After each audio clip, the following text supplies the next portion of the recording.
Al-Imamu Al-Bazzar kwenye kitabu chake adhim kinaitwa Kashful Astar ameitaja riwaya, wanawachuoni wengi wamesema ni hasana. Katika walifanyia tahsini riwaya hii ni al-Allamatu Al-Albani rahimahullahu ta'ala katika Irwaul Ghalil. Riwayatun hasana, imekuja hadithi ya Anas ibn Malik an Anas radhiyallahu ta'ala anhu qala an-nabiy sallallahu alayhi wa alihi wasallam, amesema mtume sallallahu alayhi wa alihi wasallam, sautani mal'unani fi dunya wal akhirah. Sauti mbili. Sikiliza riwaya hii, sikiliza maneno ya mtume sallallahu alayhi wa alihi wasallam.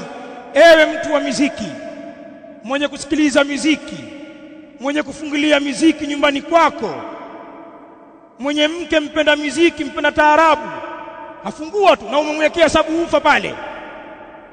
Mtume sallallahu alaihi wa alihi wasallam anasema sautan mal'unani fi dunya wal akhirah, sauti mbili ni zenye kulaaniwa hapa duniani na kesho akhira.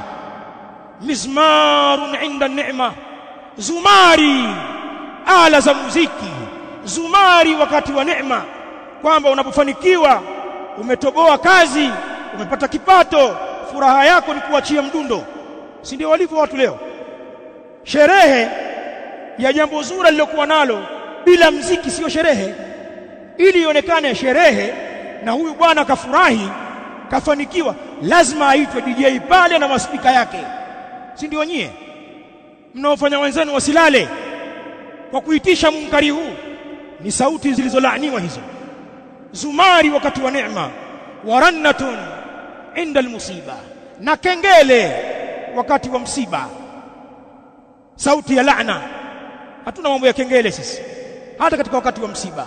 Haya ni maneno ya mtume sallallahu alaihi wa alihi wasallam.